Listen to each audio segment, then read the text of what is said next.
ബീഹാർ നിയമസഭാ തെരഞ്ഞെടുപ്പിൽ ബിജെപിക്ക് കനത്ത പരാജയം. നിതീഷ് ലാലു നയിച്ച മഹാസഖ്യത്തിന് വൻ ജയം. ബിജെപിക്ക് മുൻ തെരഞ്ഞെടുപ്പിൽ ലഭിച്ച സീറ്റ് പോലും നിലനിർത്താനായില്ല. ലാലു പ്രസാദ് യാദവിന്റെ ആർജെഡി ബീഹാറിലെ ഏറ്റവും വലിയ ഒറ്റകക്ഷിയായി. വർഗീയ പ്രചരണങ്ങൾക്കും മോദിയുടെ റാലികൾക്കും കേന്ദ്ര പാക്കേജിനുമൊന്നും ബീഹാറിൽ ബിജെപിയെ രക്ഷിക്കാനായില്ല. 243 അംഗ ബീഹാർ നിയമസഭയിൽ കേവല ഭൂരിപക്ഷമായ 123 അനായാസം മറികടന്ന് മഹാസഖ്യം അധികാരത്തിലേക്ക്. 2005 മുതൽ മുഖ്യമന്ത്രിയായിരുന്ന നിതീഷ് കുമാർ ഹാട്രിക് വിജയത്തോടെ മുഖ്യമന്ത്രിയാകും. 2010 91 സീറ്റ് നേടിയ ബിജെപിക്ക് 20ലേറെ സിറ്റിംഗ് സീറ്റുകൾ നഷ്ടമായി. 1.5 വർഷം മുമ്പ് നടന്ന ലോക്സഭാ തെരഞ്ഞെടുപ്പിൽ നേടിയ ജനപിന്തുണ ആർജിക്കാൻ മോദി അമിത്ഷാ സഖ്യത്തിന്റെ പ്രചാരണങ്ങൾക്ക് കഴിഞ്ഞില്ല. ജാതി വോട്ടുകൾ വിജയം നിശ്ചയിക്കുന്ന ബീഹാറിൽ ദളിത് യാദവ് വിഭാഗവും ന്യൂനപക്ഷ വിഭാഗങ്ങളും മഹാസഖ്യത്തിനൊപ്പം നിന്നു. എൻഡിഎയിലെ ദളിത് മുഖമായ ജിതിൻ റാം മാഞ്ചിക്കോ രാംവിലാസ് പാസ്വാനോ വലിയ തോതിൽ നിയമസഭാ സീറ്റുകൾ നേടാനായില്ല. 2 കോടി വരുന്ന 30 വയസ്സിന് താഴെയുള്ള യുവ വോട്ടർമാരുടെ പിന്തുണയാർജിക്കാനും നിതീഷ് കുമാറിനായി. ലാലു പ്രസാദ് യാദവിന്റെ ആർജെഡി ഏറ്റവും വലിയ ഒറ്റകക്ഷിയായി. ആദ്യമായി മത്സരിച്ച ലാലുവിന്റെ 2 ആൺമക്കളും വിജയിച്ചു. മുസ്ലിം സ്വാധീന മേഖലയായ സീമാഞ്ചലിലെ 57 സീറ്റുകളിലെ ഭൂരിപക്ഷവും ജെഡിയുവിനോടൊപ്പം നിന്നു. സംസ്ഥാന നേതാക്കളെ ഒഴിവാക്കി നരേന്ദ്രമോദി നേരിട്ടാണ് ബീഹാറിൽ തെരഞ്ഞെടുപ്പ് പ്രചാരണം നയിച്ചത്. അതുകൊണ്ട് തന്നെ ബീഹാറിലെ ബിജെപി പരാജയം മോദി പരാജയമായി വിലയിരുത്തപ്പെടുന്നു. ജനതാ പാർട്ടികളുടെ ഏകീകരണത്തിലൂടെ ബിജെപിക്കെതിരെ മതേതര സഖ്യമെന്ന നിതീഷ് കുമാറിന്റെ പരീക്ഷണ വിജയവുമായി ബീഹാറിലെ ഫലം. വൻ മുന്നേറ്റം നടത്താനാണ് നിതീഷ് ലാലു സഖ്യത്തിന് കഴിഞ്ഞിരിക്കുന്നത്. ഭരണ തുടർച്ച നടത്താൻ ഇനി നിതീഷ് കുമാറിന് കഴിയും. ബീഹാർ സെക്രട്ടേറിയറ്റിന് മുമ്പിൽ നിന്നും ക്യാമറമാൻ രാജീവ് കർണാടിക്കൊപ്പം സന്തോഷ് സർലിംഗ്. നിതീഷ് കുമാർ തന്നെ ബീഹാറിൽ മുഖ്യമന്ത്രിയാകുമെന്ന് ലാലു പ്രസാദ് യാദവ്. ഡൽഹിയിൽ നിന്ന് ഇനി നരേന്ദ്രമോദിയെ തുരത്തുകയാണ് ലക്ഷ്യമെന്നും ലാലു പ്രസാദ് യാദവ് വ്യക്തമാക്കി. ബീഹാറിലെ വിജയം കേന്ദ്രത്തിൽ പ്രതിപക്ഷത്തിന്റെ ശക്തമായ ആവശ്യമാണ് ചൂണ്ടിക്കാട്ടുന്നതെന്ന് നിതീഷ് കുമാറും പ്രതികരിച്ചു. ബിജെപിക്ക് കനത്ത തിരിച്ചടി നൽകിയ തെരഞ്ഞെടുപ്പ് ഫലമാണ് വന്നതെങ്കിലും കിങ് മേക്കർ ലാലുവിന്റെ ശക്തമായ തിരിച്ചുവരവിനാണ് ബീഹാർ സാക്ഷ്യം വഹിച്ചത്.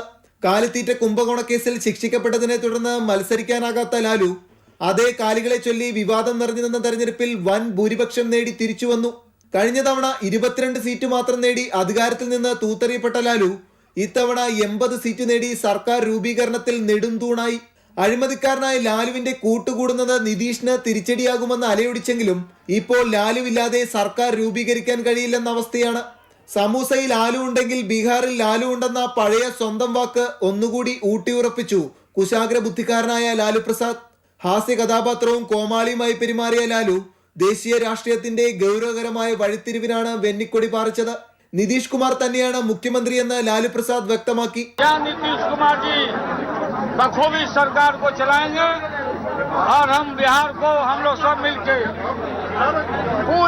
ഇനി മോദിയെ തുരത്തുകയാണ് ലക്ഷ്യമെന്നായിരുന്നു തെരഞ്ഞെടുപ്പ് വിജയത്തിന് ശേഷമുള്ള ആദ്യ പ്രതികരണം.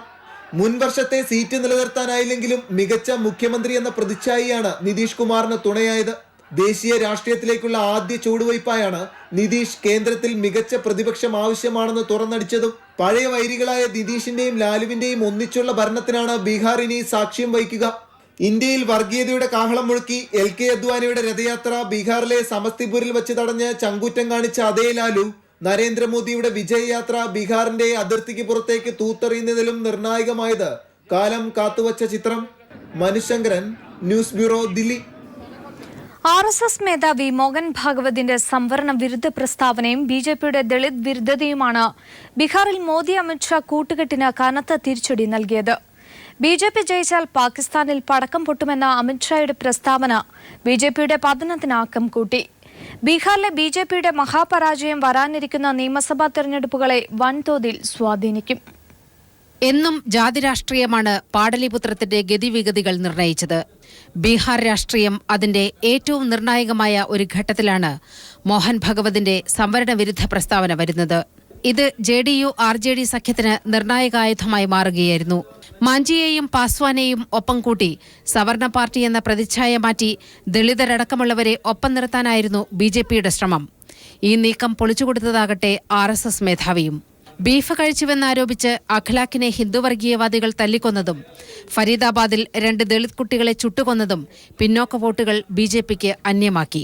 വെന്തുമരിച്ച കുഞ്ഞുങ്ങളെ പട്ടികളോട് ഉപമിച്ച കേന്ദ്രമന്ത്രി VK സിംഗിന്റെ പരാമർശവും ബീഹാറിൽ BJPയുടെ അന്ത്യം കുറിക്കുന്നതിലേക്കെത്തി. UPയിലെ പഞ്ചായത്ത് തെരഞ്ഞെടുപ്പിലെ കനത്ത പരാജയം ആസന്നമാകുന്ന ഒരു മഹാപരാജയത്തിന്റെ മുന്നോടിയായിരുന്നു BJPക്ക്. വാരണാസിയിലെ തിരിച്ചടി മോദി പ്രഭാവം മങ്ങിയതിന്റെ സൂചനയാണ്.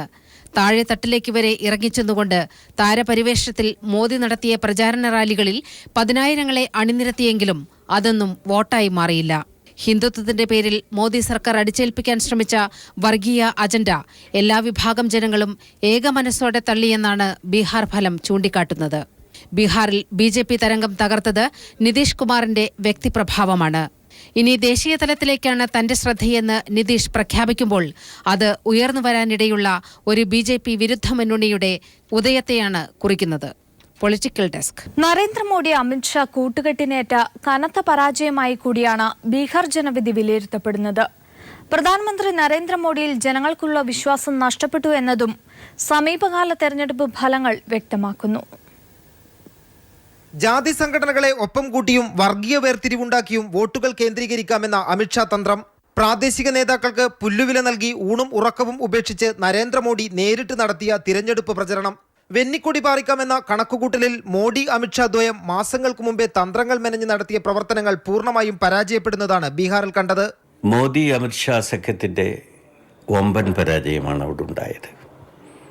മതജാതി ശക്തികളെ ഒരുമിപ്പിച്ച് അധികാരത്തിൽ വരിക എന്ന തന്ത്രമാണ് മോദിയും അമിത്ഷായും കഴിഞ്ഞ ലോക്സഭാ തെരഞ്ഞെടുപ്പിൽ പരീക്ഷിച്ചത്. അത് ആവർത്തിക്കാനാണ് ഇപ്പോൾ ബീഹാറിലും കേരളത്തിലും ശ്രമിച്ചത്. കേരളത്തിലും ആ ശ്രമം അമ്പ് പരാജയപ്പെട്ടു. ബീഹാറിൽ അമ്പ് പരാജയപ്പെട്ടു. പ്രധാനമന്ത്രിയിൽ ജനങ്ങൾക്കുള്ള വിശ്വാസം നഷ്ടപ്പെട്ടു എന്നുകൂടിയാണ് ബീഹാർ ജനവിധി നൽകുന്ന സന്ദേശം. തിരഞ്ഞെടുപ്പിന് തൊട്ടുമുൻപ് ബീഹാറിന് 1,25,000 കോടിയുടെ പ്രത്യേക സാമ്പത്തിക പാക്കേജ് പ്രഖ്യാപിച്ചതും പിന്നീട് നടത്തിയ 31 തിരഞ്ഞെടുപ്പ് റാലികളിൽ നടത്തിയ വാഗ്ദാന പെരുമഴയും ബീഹാർ ജനത വിശ്വാസത്തിലെടുത്തില്ല. ദില്ലി നിയമസഭ, കേരളം, ഉത്തർപ്രദേശ് തദ്ദേശ സ്വയംഭരണ തിരഞ്ഞെടുപ്പ്, ബീഹാർ നിയമസഭ തുടങ്ങി സമീപകാലത്ത് നടന്ന തിരഞ്ഞെടുപ്പുകളിലെല്ലാം മോഡി അമിത്ഷാ തന്ത്രങ്ങൾ പാളി. വികസനവും കരുതലും വാഗ്ദാനം ചെയ്ത് അധികാരത്തിലെത്തിയ മോഡി അസഹിഷ്ണുത മുഖ്യ പരിപാടിയാക്കിയപ്പോഴാണ് അധികാരത്തിലെത്തിയ ജനങ്ങൾ തന്നെ തിരിച്ചടി നൽകാൻ തുടങ്ങിയത്. BJPയുടെ കീഴ്പോട്ടുള്ള വളർച്ച മാത്രമല്ല സമീപകാല ജനവിധികൾ നൽകുന്ന സന്ദേശം. പ്രധാനമന്ത്രി നരേന്ദ്രമോദിയുടെ പ്രതിച്ഛായക്ക് മങ്ങലേറ്റിരിക്കുന്നു എന്ന യാഥാർത്ഥ്യം കൂടിയാണ്. നരേന്ദ്രമോദി അമിത്ഷാ അപ്രമാദിത്വം വരും ദിവസം മുന്നണിയിലും പാർട്ടിയിൽ തന്നെയും ചോദ്യം ചെയ്യപ്പെടുമെന്നും രാഷ്ട്രീയ നിരീക്ഷകർ വിലയിരുത്തുന്നു. ദില്ലിയിലെ BJP ആസ്ഥാനത്തു നിന്നും M. സന്തോഷ്. വർഗീയതയ്ക്കെതിരായ പോരാട്ടത്തിന് ബീഹാർ വിജയം കരുത്തു പകരുമെന്ന് CPIM പോളിറ്റ് ബ്യൂറോ വ്യക്തമാക്കി. ബീഹാറിൽ ജയം പ്രതീക്ഷിച്ച BJP 100 കിലോ മധുര പലഹാരങ്ങളും പടക്കങ്ങളും ഓർഡർ ചെയ്തിരുന്നു. വിജയപ്രതീക്ഷയിൽ പടക്കം പൊട്ടിച്ച BJP പിന്നീട് LK അദ്വാനിയുടെ ജന്മദിനത്തോടനുബന്ധിച്ചായിരുന്നുവെന്ന് പറഞ്ഞ് മുഖം രക്ഷിക്കേണ്ടി വന്നു. തെരഞ്ഞെടുപ്പിന്റെ തുടക്കത്തിൽ BJPക്കുണ്ടായ മുൻതൂക്കം അവസാനം വരെ തുടരുമെന്ന പ്രതീക്ഷയിലായിരുന്നു BJP പ്രവർത്തകർ. ഫലം പൂർണ്ണമായും വരും മുമ്പ് ആദ്യ മണിക്കൂറിൽ തന്നെ ആഘോഷവുമായി BJP പ്രവർത്തകർ നിരത്തിലിറങ്ങുകയും ചെയ്തു. എന്നാൽ പെട്ടെന്ന് ഫലസൂചനകൾ മാറിമറിയുകയും NDAയെ പിന്നിലാക്കി മഹാസഖ്യം കുതിക്കുകയുമായിരുന്നു. ബീഹാറിൽ ജയിക്കുമെന്ന മോഹത്തിൽ BJP ആഘോഷത്തിനായി 100 കിലോ മധുര പലഹാരങ്ങളും വാങ്ങി. ഫലസൂചനകൾ അനുകൂലമായ സാഹചര്യത്തിലാണ് മധുരപലഹാരങ്ങൾ പാർട്ടി വാങ്ങിക്കൂട്ടിയത്. വൻതോതിൽ പടക്കവും വാങ്ങിവെച്ചിരുന്നു. ആദ്യ സൂചനകൾ അനുകൂലമായതോടെ പടക്കം പൊട്ടിക്കാനും തുടങ്ങി. എന്നാൽ ഫലം മാറിമറിഞ്ഞ് മഹാസഖ്യം അധികാരമുറപ്പിച്ചപ്പോൾ പൊട്ടിച്ച പടക്കമൊക്കെയും LK അദ്വാനിയുടെ പിറന്നാൾ ആഘോഷിക്കാനായിരുന്നുവെന്നും മധുരം വാങ്ങിയതും പിറന്നാൾ പ്രമാണിച്ചാണെന്നും പറഞ്ഞ് ചമ്മൽ മറയ്ക്കാനാണ് പാർട്ടിയുടെ ശ്രമം. വോട്ടെണ്ണൽ തുടങ്ങുന്നതിന് മുൻപ് BJP പ്രവർത്തകർ വിജയത്തിനായി യാഗവും നടത്തിയിരുന്നു. News desk. നരേന്ദ്രമോദിയുടെ ഫാസിസ്റ്റ് നയങ്ങൾക്കൊപ്പമല്ല ഇന്ത്യൻ ജനതയെന്ന് സൂചിപ്പിക്കുന്ന വിധിയാണ് ബീഹാറിലേതെന്ന് പ്രതിപക്ഷ നേതാവ് VS അച്യുതാനന്ദൻ. ജനാധിപത്യ മതേതര കക്ഷികളുടെ കൂട്ടായ്മയുടെ ആവശ്യമാണ് ഈ തെരഞ്ഞെടുപ്പ് നൽകുന്ന പാഠം. ലാലു പ്രസാദ് യാദവിനെയും നിതീഷ് കുമാറിനെയും അഭിനന്ദിച്ച് VS ഇമെയിൽ സന്ദേശവും അയച്ചു. മുസ്ലിം ലീഗ് അടിയന്തര നേതൃയോഗവും ജില്ലാ കമ്മിറ്റിയും നാളെ പാണക്കാട് തങ്ങളുടെ വസതിയിൽ ചേരും. കോൺഗ്രസുമായുള്ള തർക്കം തെരഞ്ഞെടുപ്പിൽ മുസ്ലിം ലീഗിന് വലിയ തിരിച്ചടിയുണ്ടാക്കിയ സാഹചര്യത്തിലാണ് യോഗം ചേരുന്നത്.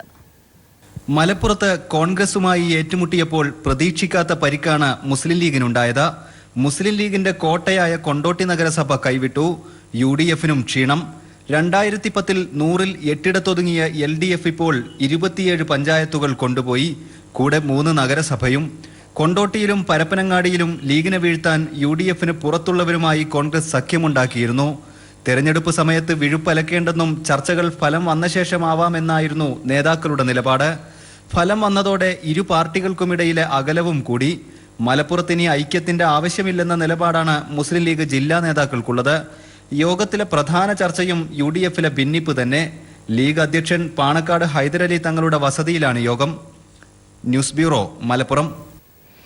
പീപ്പിൾ TV തന്റെ ചങ്കും ചോരയും എടുത്തെന്ന് SNDP യോഗം ജനറൽ സെക്രട്ടറി വെള്ളാപ്പള്ളി നടേശൻ.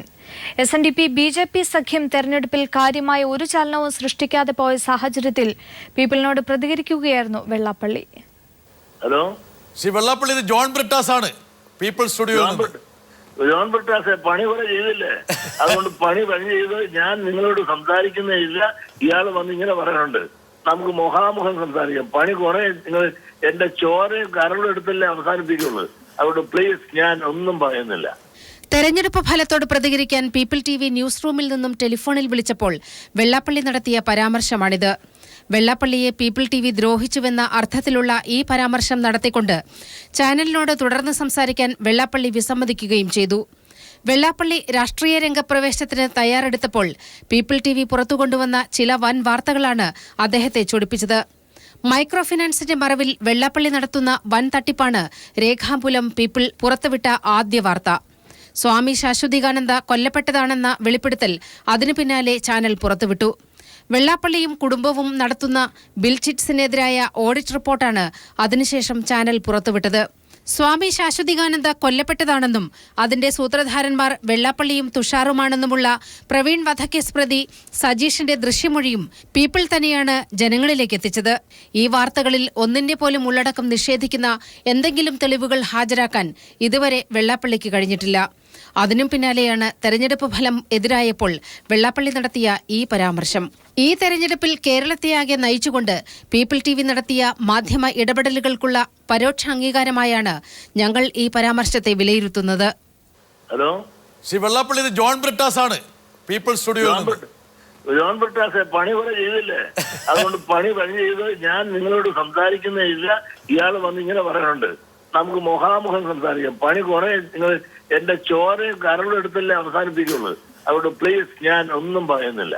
വെള്ളാപ്പള്ളി, നിങ്ങളെ പോലെ ഇങ്ങനെ പരിണതപ്രജ്ഞനായിട്ടുള്ള ഒരു സമുദായ നേതാവ് ഇതുപോലെ ഇങ്ങനെ ഖിന്നനായാലോ? വെള്ളാപ്പള്ളി ഇങ്ങനെ പ്രതികരിച്ചില്ലെങ്കിലേ അതിശയമുള്ളൂ. കോട്ടയം, ആലപ്പുഴ, കൊല്ലം ജില്ലകളിൽ SNDP BJP സഖ്യം വലിയ രാഷ്ട്രീയ ചലനങ്ങൾ സൃഷ്ടിക്കുമെന്ന് വെള്ളാപ്പള്ളി പ്രഖ്യാപിച്ചിരുന്നെങ്കിലും ഒരു ചലനവും സൃഷ്ടിക്കാനായില്ല. സ്വന്തം വാർഡിൽ പോലും വെള്ളാപ്പള്ളി പിന്നാക്കം പോയിരിക്കുന്നു. BJP സ്വന്തം നിലയ്ക്ക് കൈവരിച്ച വിജയങ്ങൾക്ക് വെള്ളാപ്പള്ളിക്ക് കാര്യമായ ഒരു സംഭാവനയും നൽകാനായിട്ടില്ല. ഇനി രാഷ്ട്രീയ കേരളം ഉറ്റുനോക്കുന്നത് സമത്വ മുന്നേറ്റ മുന്നണി രൂപീകരിക്കപ്പെടുമോ എന്നതാണ്. അഥവാ രൂപീകരിക്കപ്പെട്ടാൽ തന്നെ BJP എത്രത്തോളം അതിനെ പിന്തുണയ്ക്കുമെന്നും കണ്ടറിയണം. Political desk. കോൺഗ്രസുമായുള്ള അവിശുദ്ധ കൂട്ടുകെട്ടിലൂടെയാണ് തിരുവനന്തപുരം കോർപ്പറേഷനിൽ BJP മുന്നേറിയതെന്ന് CPIM ജില്ലാ സെക്രട്ടറി കടകംപള്ളി സുരേന്ദ്രൻ. മന്ത്രി VS ശിവകുമാറാണ് കൂട്ടുകെട്ടിന് നേതൃത്വം നൽകിയതെന്നും നിയമസഭാ തെരഞ്ഞെടുപ്പിൽ BJP വോട്ടുകൾ ലക്ഷ്യം വെച്ചാണിതെന്നും കടകംപള്ളി ആരോപിച്ചു. തിളക്കമാർന്ന വിജയമെന്ന് BJP അവകാശപ്പെടുമ്പോഴും കേരളം കണ്ട ഏറ്റവും വലിയ രാഷ്ട്രീയ കുതിരക്കച്ചവടത്തിന് തിരുവനന്തപുരം കോർപ്പറേഷൻ വേദിയായെന്ന് വോട്ടിംഗ് കണക്കുകൾ സൂചിപ്പിക്കുന്നു. BJPക്ക് വേണ്ടി വൻതോതിൽ കോൺഗ്രസ് വോട്ട് മറിച്ചുവെന്ന LDFിന്റെ വാദം ശരിവയ്ക്കുന്നതാണ് UDFിന് ഓരോ വാർഡിലും ലഭിച്ച വോട്ടുകളുടെ എണ്ണം. 6000 മുതൽ 7000 വരെ ശരാശരി വോട്ടുകളുള്ള ഓരോ വാർഡിലും കോൺഗ്രസിന് 1500 പരം വോട്ടുകളുണ്ട്. എന്നാൽ BJP ജയിച്ചു കയറിയ മിക്ക സീറ്റുകളിലും കോൺഗ്രസിന് ലഭിച്ചതാകട്ടെ 200 മുതൽ 600 വരെ വോട്ടുകൾ മാത്രമാണ്. വരാൻ പോകുന്ന നിയമസഭാ തെരഞ്ഞെടുപ്പ് മുന്നിൽ കണ്ട് BJPയുടെ സഹായത്തോടെ വീണ്ടും ജനവിധി അനുകൂലമാക്കാൻ മന്ത്രി VS ശിവകുമാർ നടത്തിയ വോട്ട് കച്ചവടത്തിന്റെ തെളിവാണ് BJPയുടെ വിജയമെന്ന് CPIM ജില്ലാ സെക്രട്ടറി കടകംപള്ളി സുരേന്ദ്രൻ പറഞ്ഞു. കോൺഗ്രസും BJPയും ഈ തിരുവനന്തപുരത്ത് MLAയും മന്ത്രിയുമായിട്ടുള്ള ശിവകുമാറിൻ്റെ നേതൃത്വത്തിൽ നടത്തിയ അവിഹിതമായിട്ടുള്ള ഒരു ഇടപെടലാണ് BJPക്ക് 35 സീറ്റ് നഗരത്തിൽ കരസ്ഥമാക്കുന്നതിന് സഹായിച്ചത്. ശിവകുമാറും തിരുവനന്തപുരം നഗരത്തിലെ ചില MLAമാരും കോൺഗ്രസിനെ വിശ്വസിക്കുന്നതിനേക്കാൾ BJP വിശ്വസിക്കുന്നവരാണ്.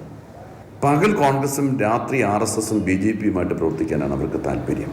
കോൺഗ്രസ് BJP അവിശുദ്ധ ബാന്ധവത്തിന്റെ കുത്തൊഴുക്കിലും ജില്ലയിലെന്ന പോലെ കോർപ്പറേഷനിലും മേൽക്കൈ നേടാൻ ഇടതുപക്ഷത്തിന് കഴിഞ്ഞുവെന്നും BJP ജനങ്ങളോടല്ല കോൺഗ്രസിനോടാണ് നന്ദി പറയേണ്ടതെന്നും കടകംപള്ളി സുരേന്ദ്രൻ വ്യക്തമാക്കി. ശക്തമായ മതേതര നിലപാടുകൾ ഉയർത്തിപ്പിടിച്ച് LDF മുന്നോട്ടു പോകുമെന്നും ഉചിതമായ സമയത്ത് അനുയോജ്യനായ വ്യക്തിയെ മേയർ സ്ഥാനത്തേക്ക് തിരഞ്ഞെടുക്കുമെന്നും കടകംപള്ളി പറഞ്ഞു. News bureau, Thiruvananthapuram.